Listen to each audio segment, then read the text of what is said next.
Mesdames et messieurs, prions Dieu le Tout-Puissant de nous donner tous santé et longévité.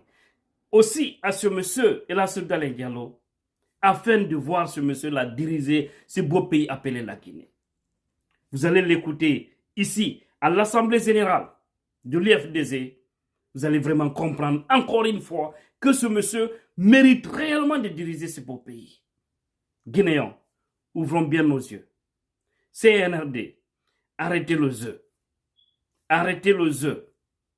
Sauvez la République. Écoutez cette vidéo et partagez-la au maximum possible parce que le CNRD est le clan satanique qui est autour, qui veut coûte que coûte désorienter Mamadi Doumbouya. Ce clan doit écouter ça encore.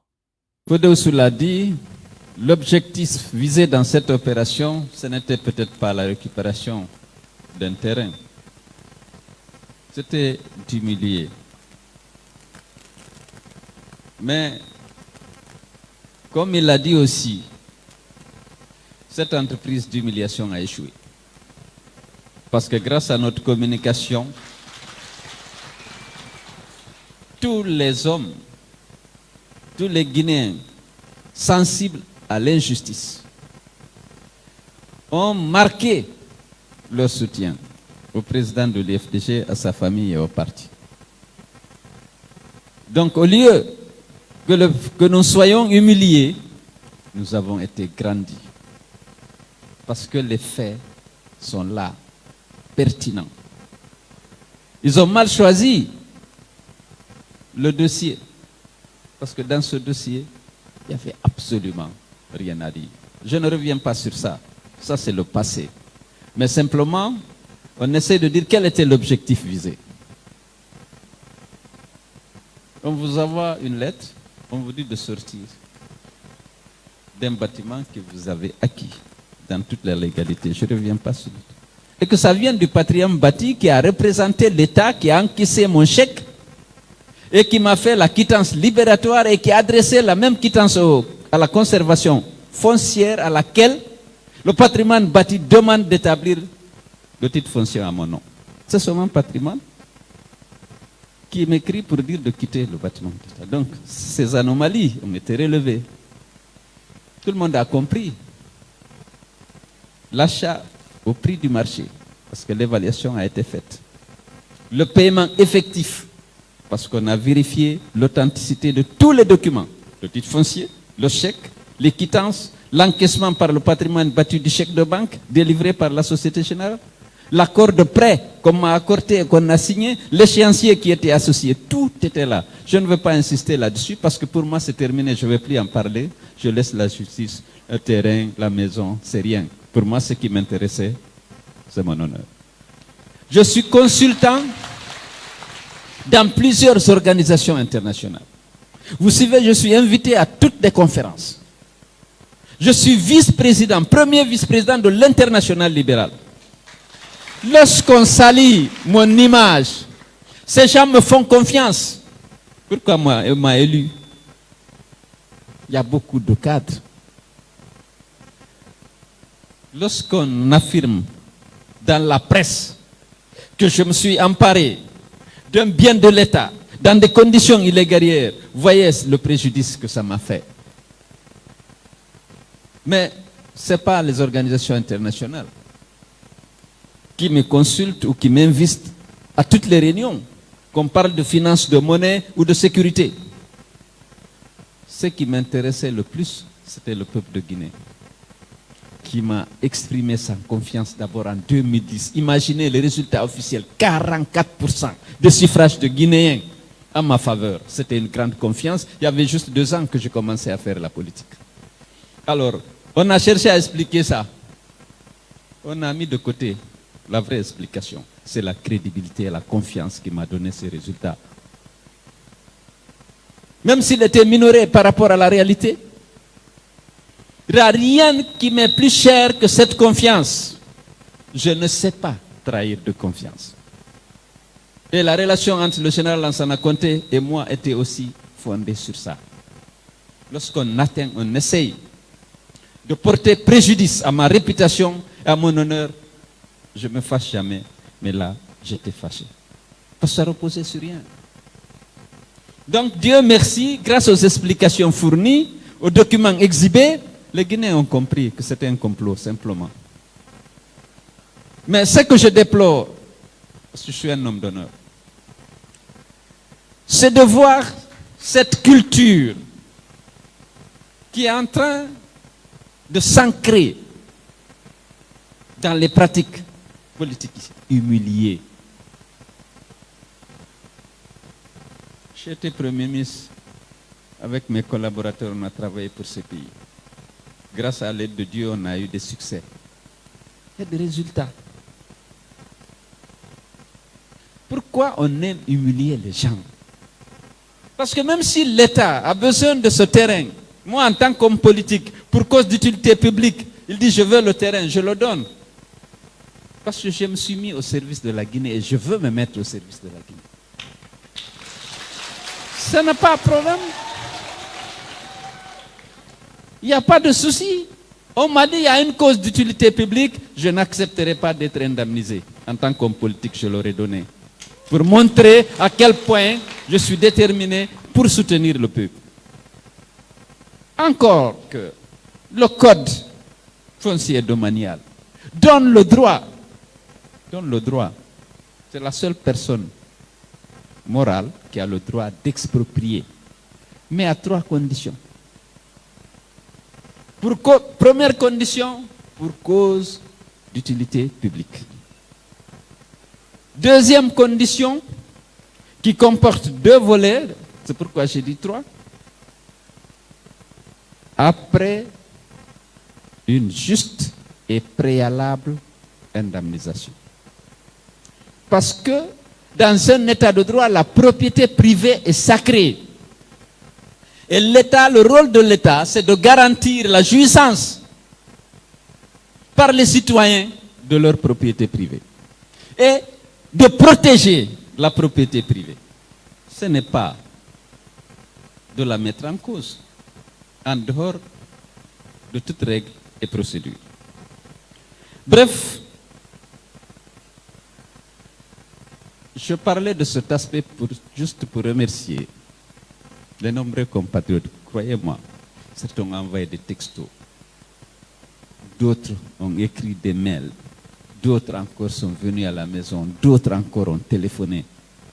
En dehors de l'UFDG, souvent. Et donc ça nous a grandi. Parce que lorsque le Guinéen connaît la vérité, il la soutient. Donc je tenais vraiment ici, et devant vous solennellement, ils sont nombreux, je ne peux pas les nommer, les remercier pour cette marque de confiance. Ils sont indignés. Parce que ça ne fait pas avancer un pays.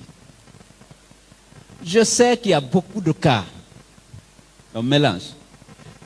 Il y a des fonctionnaires qui ont rendu d'éminents services à la nation, que je connais, qui occupaient des logements appartenant à l'État et qui payent des loyers au service des logements. Après leur retraite, ils ne sont pas partis, mais ils continuaient de payer. Ils ont des contrats. On les a pris pour des délinquants. On les a humiliés. Je connais certaines de ces personnalités. Je prends le docteur Naman Keita, ancien ministre de la Santé, membre du bureau politique du RPG. Il habitait un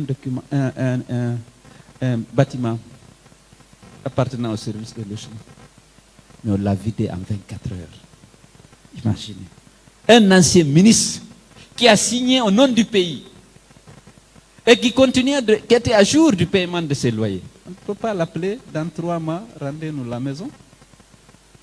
Au lieu d'humilier la force.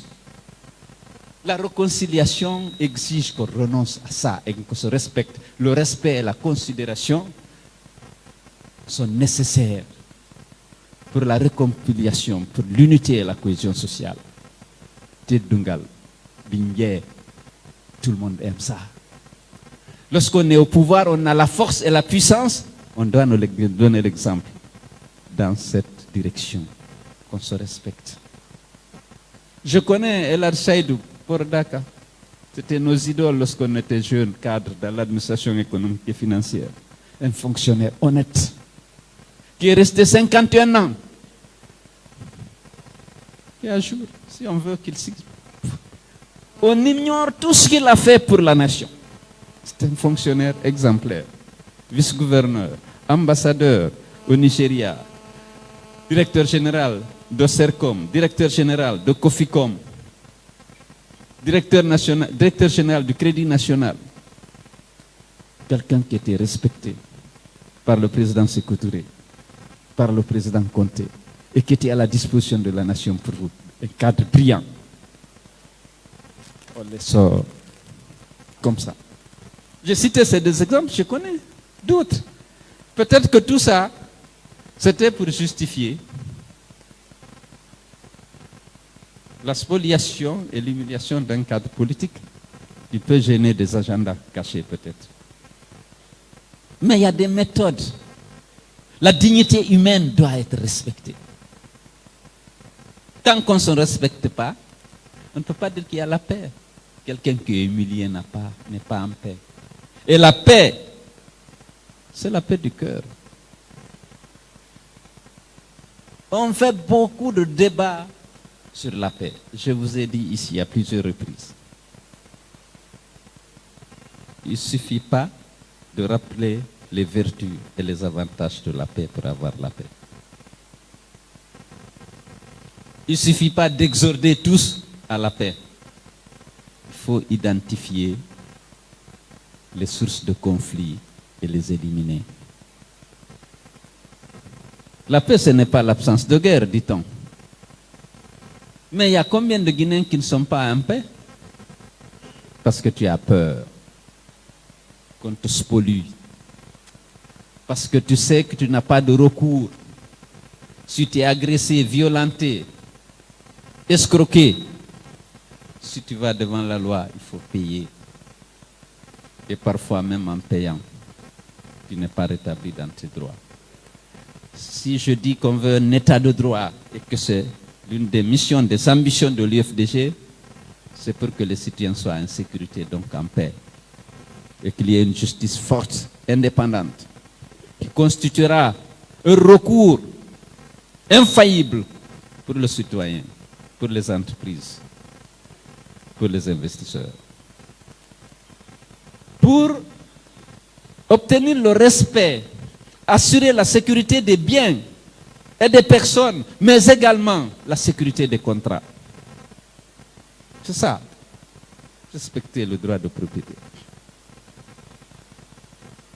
Donc, ça c'est un projet, un programme de l'UFDG.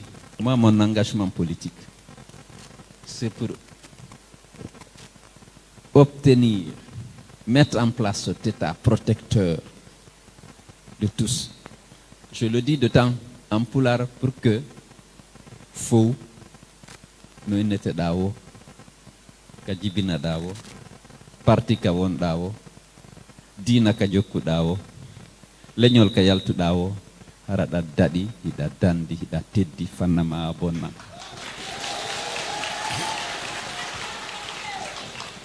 Donc, je ne voulais pas parler beaucoup, je suis en train, mais je me réjouis de l'échec de cette entreprise d'humiliation. Parce que le terrain n'était pas un enjeu pour moi. L'enjeu, c'était l'honneur et ma réputation. Elle a été sauvée et les Guinéens ont compris. Il y a eu des préjudices, des séquelles au niveau de la communauté internationale. Parce que lorsque RFI parle, mais là aussi, on va laver, Inch'Allah. Comme vous le savez,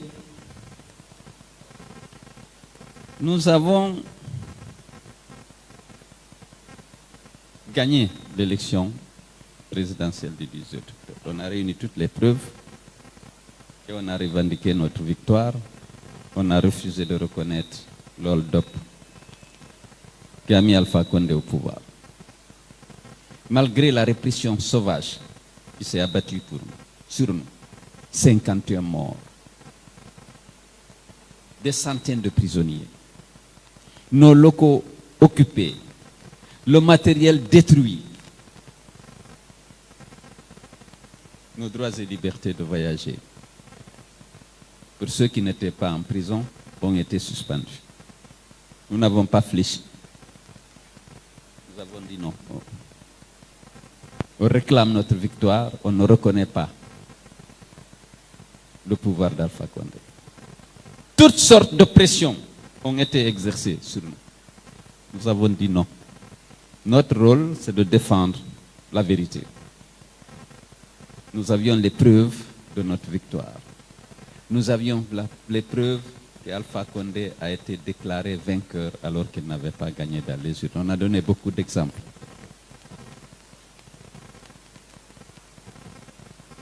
Tout a été falsifié.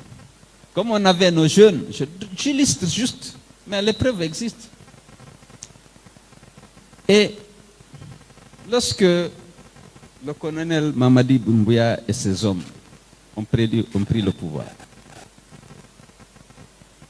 nous avons décidé plusieurs choses. La première, c'est de renoncer. Comme il a annoncé qu'il va organiser des élections, et que nous n'avons pas peur des élections, nous n'avons peur que de la fraude, nous avons décidé de renoncer à notre victoire du 18 octobre.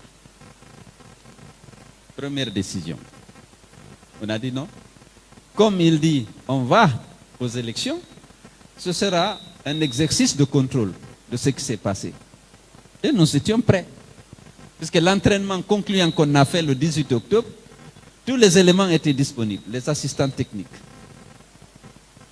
Tous les schémas, tout était là à la disposition. Il disait que c'est dans 3 mois, l'UFDG sera prêt. On venait de sortir des élections du 18 octobre. Nous avons des structures partout. J'ai dit dans tout le pays, il y a 12 ou 13 communes rurales où l'UFDG n'a pas d'élu. Sur l'ensemble des communes. On n'a pas présenté dans certaines communes parce qu'on a refusé nos listes. Certaines sous-préfectures de Bela et une sous-préfecture de Mandiana, la sous-préfecture d'origine du général Sangaré, qui était directeur général de douane. Ils ont dit là-bas que c'est une seule liste, le RPG. Mais dans toutes les sous-préfectures de Guinée, on a des conseillers. Il n'y a pas, en dehors de ces 15 sous-préfectures, on a des élus partout. Parfois 4. Il y a une sous-préfecture de Kankan, rurale, où on a 4 élus. La commune urbaine de Kankan, on en a. Mandiana, on ne parle pas. Balandouguba, Koundian, dans tout Mandiana, on a. Et nous avons des sections dans chacune des sous-préfectures de Guinée. Il n'y a pas une seule où on n'a pas une section. Je ne dis pas un représentant, une section. On n'a pas peut-être de comité de base dans tous les districts, mais dans toutes les sous-préfectures, on a une section. Et on a au moins un élu en dehors de 15. Nous étions prêts. Tout le monde s'est mobilisé. Tout le monde a été formé pour les élections. Donc, nous avons dit, renonçons à notre victoire, soutenons le CNRD. Parce que il a tenu un discours rassurant quant à l'issue de la transition. Et ensuite, il est vrai qu'on était les plus soulagés. On a récupéré nos locaux, nos prisonniers ont été libérés, nos droits, nos passeports nous ont été restitués. Fodéoussou a pu enfin aller soigner ses yeux. Nous avions voulu porter plainte parce qu'on a détruit tout le matériel de sonorisation ici et ailleurs. Les ordinateurs hors siège, tout a été détruit. On a dit on est fondé à porter plainte contre l'État. On a dit non. L'État est aujourd'hui représenté par le colonel Mamadi Doumbouya. Il ne faut pas qu'il ait le sentiment qu'on se plaint contre eux. Abandonnons. Nous avons lancé un appel à nos militants et sympathisants. Et les gens ont tout assuré. Les chaises, on en a eu plus qu'on en avait besoin. Regardez, tout le monde est assis, il y en a ici. Les gens, discrètement pour certains, parce qu'on n'est jamais sûr, les gens ont cotisé, nous ont appuyés, ils ont donné le ciment, ils ont donné tout ce dont on avait besoin. Au-delà. Donc, on m'a dit, on a bien fait de ne pas porter plainte, pour ne pas porter ombrage au CNRD qui représente aujourd'hui l'État, On a abandonné. Et on a continué à soutenir. On a demandé aux jeunes d'applaudir, de sortir, abolir, manifester leur joie. J'ai fait le tour du monde. J'ai été en France, à l'Union européenne, aux Nations unies. J'ai rencontré les premières personnalités de l'Union européenne. J'ai dit, le CNRD n'a pas rompu l'ordre constitutionnel. Il était déjà rompu depuis le scrutin, le double scrutin du 22 mars et l'ordre électoral du 18 octobre. Ceux-ci, les militaires, sont déjà dans la direction de rétablir l'ordre constitutionnel. Parce qu'on était déjà en période d'exception. Il faut les soutenir, les accompagner. Partout. J'ai pu être reçu à Paris, au Quai d'Orsay, à l'Élysée. J'ai été reçu à l'Union européenne, à Bruxelles. Partout, les plus hautes personnalités. Je leur ai dit, vraiment, accompagner la Guinée. Ne réduisez pas, ne suspendez pas la coopération économique et financière avec la Guinée. Le peuple souffre. Les infrastructures sont dégradées. Les gens souffrent. Si vous le faites, ce sera au détriment des populations. Et généralement, ils disent, on suspend tous les projets qui ne touchent pas directement la population. Je dis, tous les projets touchent l'intérêt de la population guinéenne. Je l'ai fait de bonne foi et je l'ai assumé en sortant.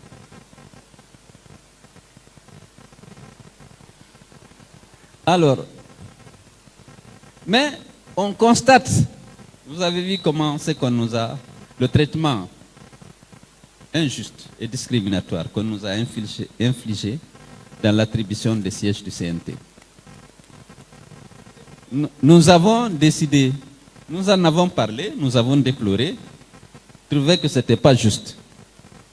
Mais nous avons ici même, et à plusieurs reprises, lancé un appel au colonel Mamadi Doumbouya pour qu'il ne cède ça aux pressions de toutes sortes. Et d'éviter, comme ils le disent, les erreurs du passé. On prend notre temps pour éviter les erreurs du passé. Mais quelle a été l'erreur principale du passé? Tout le monde le sait. C'est d'avoir en 2010 donné le pouvoir à celui qui ne l'a pas gagné.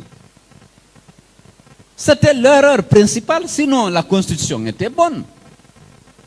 On a organisé le premier tour le 27 juin 2010. Ça s'est relativement bien passé. Mais on refuse d'organiser à bonne date le deuxième tour. Parce que c'est là que ça a commencé. On ne pouvait pas perdre cette élection. Nulle part. Personne n'a compris. Comme la paix était menacée, les tensions de nature ethnique ont été artificiellement créées à partir de l'empoisonnement bidon qu'ils ont inventé au niveau du palais du peuple.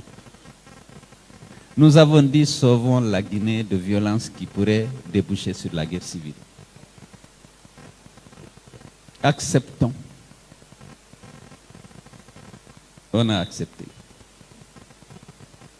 Mais avant, il faut me le rappeler, on était ensemble.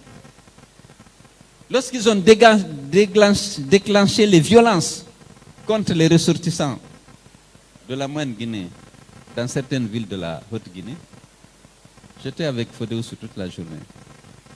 Au téléphone, sur l'abbé, ne décline. Pas de vengeance.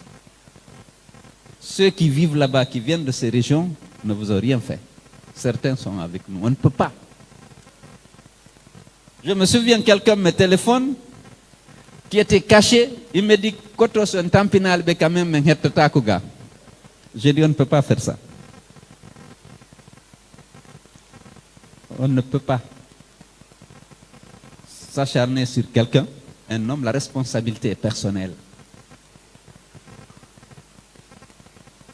On a accepté pour qu'on passe le cap.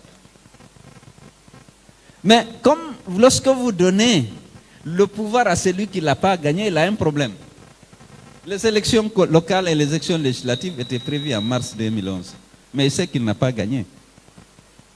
Parce qu'il faut savoir, il faut faire l'audit du passé de manière objective. Les partenaires se retrouvent, viennent le voir, pour lui demander qu'on accepte, après nous avoir vu, on a marqué notre accord, d'aller aux élections législatives en mars et l'Union européenne est prête à financer. celui qu'on a installé au pouvoir, il dit non, qu'il n'organisera les élections que lorsqu'il sera prêt, parce que maintenant il y a un président démocratiquement élu. Premier conflit avec les autres politiciens, y compris nous. Parce que c'est le conflit. Or, la loi et la Constitution prévoyaient que c'était juin. Et lorsqu'on parle de paix, on évite de faire l'inventaire des sources de conflit. Et donc voilà un premier conflit. Et on s'est organisé dans le collectif, tous les autres partis politiques qui non. On a volé notre victoire, mais on voulait aller au moins à l'Assemblée. Ils ont refusé. 2 ans et demi de manifestations pour exiger les élections législatives et communales, même plus. Donc la paix se construit. Mais la première démarche pour quelqu'un qui veut la paix, où sont les sources de conflit? Parce que la violation des droits des autres est source de conflit. Et lorsque l'État arbitre qui doit rétablir les gens dans leurs droits devient source de violation du droit des citoyens et des associations, il faut dire que c'est l'État ou le dirigeant. Donc il faut amener l'État à jouer son rôle et non à faire la politique du parti au pouvoir. Source de conflit. J'écoute beaucoup parler de paix. Nous sommes à l'acte qu'on a posé en 2010. C'était un acte pour préserver la paix dans notre pays. Et lorsqu'on refuse de respecter la loi, la violation de la loi est source de conflit, surtout si cette violation porte préjudice à un citoyen ou à une association. C'est le cas du refus d'organiser à bonne date des élections parce que le mandat des élus c'est dans la Constitution de la République. À l'échéance, on n'est pas surpris. On doit les organiser. Lorsqu'on refuse, on crée des conflits. Si on manifeste pour exiger le respect de la loi, on dit qu'ils sont violents. C'est eux qui mettent en cause la paix. Alors qu'on tue les manifestants, non seulement on viole leurs droits, et lorsqu'ils manifestent par la voie légale pour exiger le respect de la loi, on les tue et on leur refuse la justice. Et on mène une campagne pour dire que c'est l'État, c'est l'opposition qui met en cause la paix. Donc tant qu'on ne fera pas un débat clair sur ces choses-là, on ne s'en sort pas. Il ne s'agit pas aujourd'hui, la Guinée, l'UFDG est attaché à la réconciliation des Guinéens. Il y a trop de violence. Mais la plupart des violences qui sont difficiles à pardonner et qu'il faudra nécessairement pardonner, c'est les violences d'État. Combien de militants de l'UFDG ont été abattus, des enfants de 12 ans qui n'ont pas eu droit à la compassion du gouvernement et à la moindre de justice? Leurs proches sont là. Ça, c'est source de conflit. Parce que la peur, d'abord, c'est celle du cœur. Est-ce que ses parents, leurs parents sont en paix? Non. On a tué ton enfant. Les autorités du pays refusent d'ouvrir une enquête, refusent de partager ta douleur et te considèrent comme un ennemi de la République. Ça, ce n'est pas de nature à contribuer à la préservation de la paix. Je ne voulais pas faire un long discours après les discours qui ont été faits, mais je crois que je voulais juste remercier les gens et marquer un peu notre déception face à l'évolution, face à l'évolution de cette transition. Pas parce que nous ce que nous avons subi. Nous voulons même ceux qui étaient hier nos adversaires de l'ERPG. Aujourd'hui, nous sommes partenaires. Pas assumés, mais on a dit que nous n'avons plus l'ERPG, Alpha Condé ne sont plus nos adversaires. Parce qu'il faut que demain, lorsqu'on aura pouvoir, qu'on rassemble tout le monde, qu'on essaye sereinement d'examiner le passé et trouver les voies et moyens de réconcilier les Guinéens, de se pardonner. On ne peut pas régler tous les problèmes, toutes les violences et toutes les violations des droits humains par la justice. Mais c'est déjà la justice lorsque le droit à la vérité, le droit à la réparation lorsque c'est possible sont assurés, les gens peuvent pardonner. Parce qu'on ne peut plus reconstruire une vie qui est perdue. Et nous sommes des musulmans. Nous sommes des croyants, pas des musulmans seulement à l'UFDG. Nous sommes des croyants. On a des arguments dans nos religions respectives pour se pardonner. Pour qu'on essaye d'engager la Guinée sur un nouveau départ autour du respect de certaines valeurs. On va faire la promotion de l'éthique, de la probité, de l'honnêteté intellectuelle, de l'amour du prochain, pour arrêter les haines et les violences qui créent des injustices. Nous avons dit dans notre discours d'entrée en campagne 2020 que c'est le pardon la solution. Mais le droit à la vérité, le droit à la réparation lorsque c'est possible, c'est déjà une partie du droit à la justice. Je vous remercie.